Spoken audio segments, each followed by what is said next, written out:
그 아까 말씀하신 광우병이나 사드 전자파에 대한 그런 뭐 사람이 튀겨진다느니 뭐 참외가 튀겨진다는 얘기, 세월호에 대해서 뭐 인신공양설이니 뭐 미국의 잠수함하고 충돌을 했다느니, 근데 그 세월호가 건져진 다음에도 그렇게 주장하는 사람들이 있더라고요. 그다음에 뭐 천안함이 뭐 그 기뢰에 의해서 우리 군인의 기뢰, 우리 국군의 기뢰, 혹은 거기에 무슨 암초에 의해서 좌초했다느니, 후쿠시마에서 그 오염 처리수에 대해서 그것이 뭐 그 작년 3월 달쯤이면 우리나라에 도달을 해서 다 우리가 방사능에 오염된 고기를 먹게 될 것이라느니, 부정선거라느니. 그러다가 요즘은 또 아까 이 방송하기 전에 그 대표님과 말씀드렸지만, 이 산불을 저지른 것이 중국의 간첩이다, 뭐 이런 얘기도 하고, 심지어는 뭐 우리 경찰들 중에서 중국 공안이 들어와 있다, 이런 얘기까지 상식으로는 도저히 이해할 수 없는 얘기들을 계속 한단 말이에요. 근데 그래서 제가 궁금한 게, 아니 이렇게까지 오랜 세월에 걸쳐서 이렇게 수시로 계속 거짓말이 난무를 하고 가짜뉴스가 난무를 하고 선전선동이 횡행하는데, 여기에 계속 속아서 거기에 길거리로 쏟아져 나가는 사람들, 좌든 우든 가릴 것 없이 양쪽 다 그러고 있단 말이에요. 이건 왜 그런 겁니까? 이거는 우리 민족의 DNA에 그런 게 있는 거예요? 지금 좌우 그 거짓말을 다 말씀하셨는데, 좌익의 거짓말과 우파의 거짓말은 확실하게 구분되는 게 하나 있어요. 좌익은 거짓말인 줄 알고 거짓말을 합니다. 또 거짓말 그렇게 선동하는 목표가 확실해요. 예. 목표가 있어요. 예. 그런데 이 자칭 우파라고 그럽니다. 그 우파도 아니에요. 이 음모론자들의 거짓말은 자기 편을 해칩니다. 자기 편을 해친다. 자기 편을 해치는 거예요. 아니, 부정선거 음모론을 주장하는 사람이 민주당 당사 앞에 가가지고 자백하라, 범인 나오라 해가지고 데모한 거 단 한 분이라 본 적 있습니까?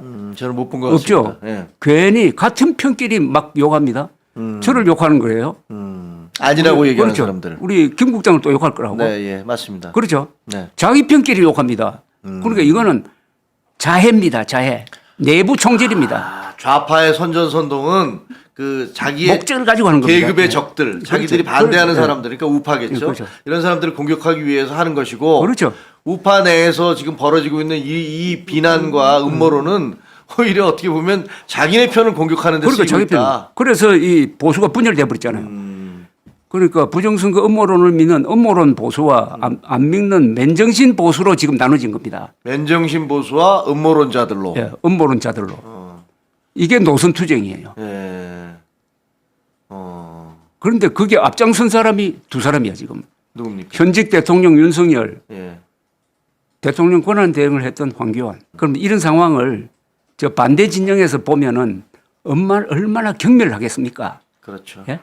형식적으로 보수를 대표한다는 넘버 2와 넘버 1이 황당무계한 부정선거 음모론을 믿고 지금 그 말씀 들어보니까 그러네. 현직 대통령인 윤석열 대통령과 그리고 그 대통령 권한 대행을 했던 황교안 대표, 이 두 분이 다 부정선거론에 대해서 얘기를 주장을 하고 있지만 사실은 아무런 증거를 지금 제시하고 있지 못하잖아요. 있을 수가 없죠. 있을 수가 없죠. 없는 거니까. 그러니까 이분들이 보면 가장 많은 정보를 획득할 수 있는 자리에 있고, 오히려 또 컨트롤할 수 있는 그런 자리에 있는데 아무것도 거기에 대한 증거를 제시하고 있지 못하니까, 그럼에도 불구하고 이런 식의 주장을 계속 해왔으니 상대편에서 보기에는 뭘로 보겠냐? 참 보수 한심하다. 이게 뭐냐, 니들. 이렇게 얘기할 수 있겠네요. 중도에 있는 사람이 뭘로 보겠냐 이겁니다. 네, 그렇죠. 중간에 있는 사람이 대충 온건하고 합리적인데, 네. 근데 입장을 바꿔가지고 민주당, 야, 근데 문재인, 이재명 두 사람이 부정선거 음모론을 계속 주장하고 있다고 그러면은 보수는 그 사람들을 뭘로 보겠습니까? 중도는 그 사람을 뭘로 보겠습니까? 그렇죠. 이게 완전히 거꾸로 돼버린 것 아닙니까? 그래서 그래요. 한국 보수를 죽이고 있는 게 음모론이고, 이걸 이번에 탄핵 인용 이후에 이 문제를 정리하지 못하면은 이번 조기 대선도 날아가는 거죠. 그리고 영원히 한국 보수는 재생 불가능입니다. 재생 불가능. 네. 재기 불가능입니다. 싸우다가요, 뭐 선거라는 게 이길 수도 있고 질 수도 있으니까 그러니까 양쪽에서 최선을 다해서 싸우겠는데 우리가 내세우는 무기가 사실이 아닌 그렇죠. 음모와 허위로 그것을 앞세워서 싸우다가 패배하고 나면 사실 그렇게 되면 저희가 별로 쓸 데가 없잖아요. 이거는 컬트입니다. 일종의 컬트 그룹이에요. 음. 부정선거 컬트 그룹이에요. 컬트 그룹에 한번 빠져버리면은 예. 헤어나지 못하잖아요. 일종의 어떻게 보면 사이비 종교하고도 성격상 비슷하네요. 굉장히 비슷합니다. 유사한 굉장히 점이 비슷합니다. 있네요. 아마 다만 미국이 좀 비슷하게 돌아가지 않습니까? 그렇죠. 예. 트럼프도 트럼프의 그렇게 주장을 부정선거 했을 때는. 음모론을 믿는 공화당 당원들이 한때 60%였거든요. 아 그렇습니까? 그렇게 참 비슷해요. 지금은 그렇지 않잖아요. 지금은 트럼프가 그 이야기를 안 하지. 지금 안 하지. 자기가 이제 됐으니까 이기고 나서는 이유가 이야기 안 없는 하는 거죠. 거예요. 예. 그런데 윤석열 대통령은 이기고 자기 대선에서 이기고 나서도 부정선거 음모론을 주장을 하니까 이거는 트럼프보다도 한 수 위지. 한 수 위, 아래가 아니라 한 수 위. 그 정도가.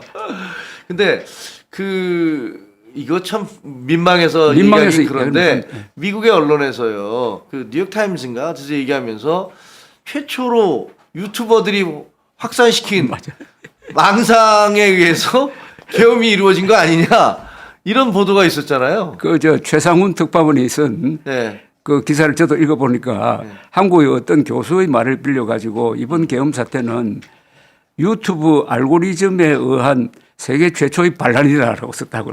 유튜브 알고리즘에 의한 세계 최초의 반란이다. 그러니까 윤석열 유튜브 대통령이 알고리즘은 내가 어떤 걸 보면 그와 비슷한 것만 계속 음모론을 보기 시작하면 음모론에 대한 것만 계속 들어오니까 그걸 보면서 완전히 머리도 거기에 고정돼 버리는. 그건 윤석열 대통령을 가리킨 거예요.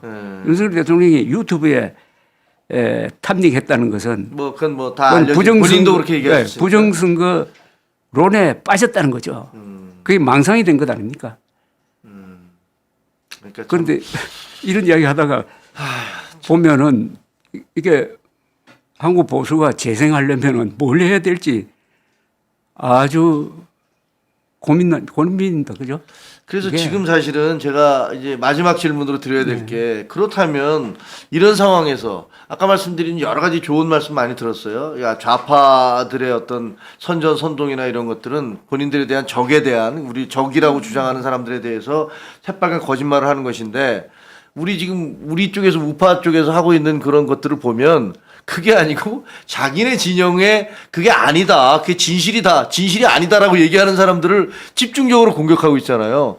그게 사실이 아닙니다라고 얘기하면 무슨 소리야 이게 사실인데 부정선거가 있는데 이렇게 얘기하는 거 보면 어떻게 보면 굉장히 어리석은 것 같기도 하고 이거 도대체 왜들 이러지? 왜 자기 쪽과 토론을 통해서 진실을 규명하려는 노력이 아니라 그냥 너 입 다물어 뭐 이런 식으로 가고 있으니까 이런 걸 보면 굉장히 걱정이 되기도 하는데 그렇다면 우리가 쉽게 얘기하면 보수는 사실은 그동안은 이승만 대통령 이후에 우리의 주류 세력이었지 않습니까? 대한민국에. 그렇죠. 그러다가 지금 아주 이상하게 돼버렸는데 이거 어떻게 돼야 될까요? 어떻게 해야 될까요? 부정선거 음모론을 이렇게 키운 사람들이 국민의 힘이 있지만 그보다 더 큰 책임을 져야 될 게 보수 언론이에요.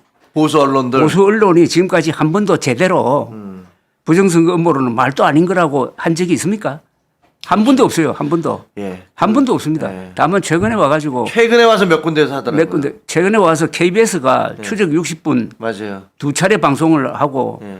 MBC, JTBC도 방송을 하고 있어요. 예. 그러나 종이 신문이 그 문제에 대해서 한 번도 단 한 번도 부정선거 음모론은 안 된다는 이야기를 한 적도 없고 이건 거짓이다. 오히려 부정선거 음모론자들이 막 광고돼 가지고 돈벌이 하는데 지면을 그건 광고면입니다만 광고면을 제공해 주고 그렇죠. 그걸 또 애매모호하게 써 가지고 부정선거 음모론도 뭐 약간 일리가 있는 것처럼 신빙성이 좀 있는 것처럼. 그게 또 반박하는 아니 세상에 태양이 서쪽에서 뜬다는 사람과 동쪽에서 뜬다는 사람을 양비론으로 또는 양시론으로 보도하면 되겠느냐 이겁니다. 그런 기회주의적 처신을 하다가 이렇게 키워버린 것 아닙니까? 지금 이 순간에도 보수 언론이 명예를 걸고 작심을 하고 이것 때문에 보수도 망하고 나라도 망한다. 라고 하는 게 없잖아요. 네. 그럼 언론의 고유 속성이 거짓말과 사실을 구분해 주는 것 아닙니까? 이거는 저는 한 70% 정도는 기성 언론의 책임입니다. 네. 근데 기성 언론들이 그러는 것은 예를 들면 시청률이나 혹은 구독자가 떨어지거나 이런 것들이 어떤 그런 이해관계가 가장 큰 걸까요? 아니면 본인들도 그것을 믿지는 않을 거 아닙니까? 그런데 뭐 요새 아마 그렇게 막 정론을 펴면은 부수가 뭐 일찍으로 떨어질지 몰라요.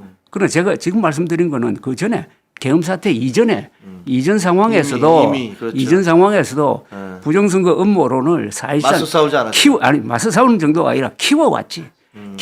그래서 국정원이 선관위를 그때 보안 검색했잖아요. 그 나온 보고서를 또 뻥튀기 해가지고 마치 부정선거에 노출돼 있는 것처럼 선관위를 작사를 했잖아요. 네. 선관위를. 예.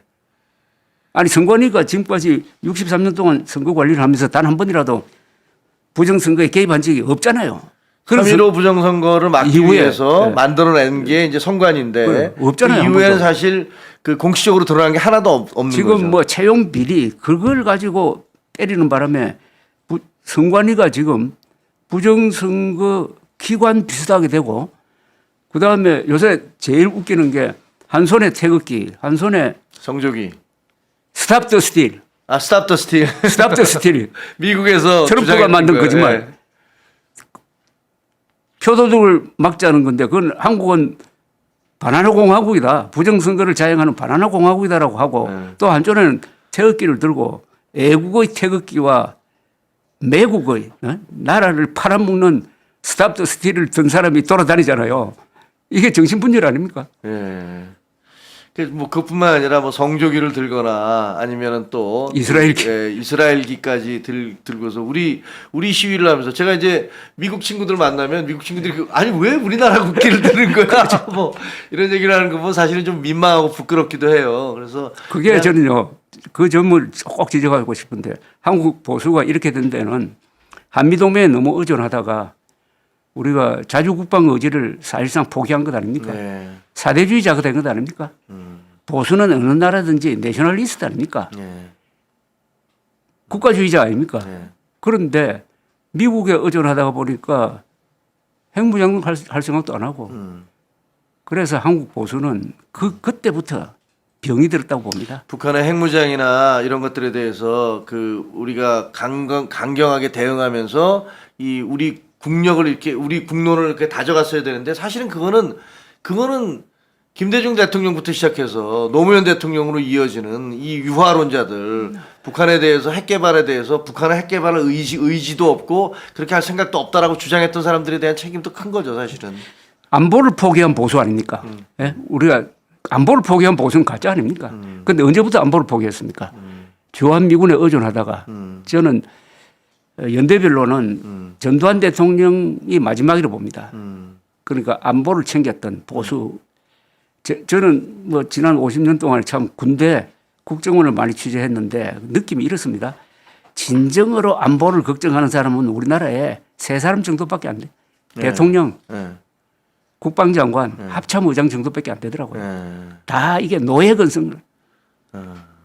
거기에 그런 현실을 부정하니까 그다음에 현실을 부정하면 그때부터 공상을 하게 됩니다. 네. 공상하게 되니까 부정선거 음모론 같은 이런 장난에 속고 이러다가 오늘날에 아주 추한 보수라는 세력이 남은 거예요. 남은 거예요.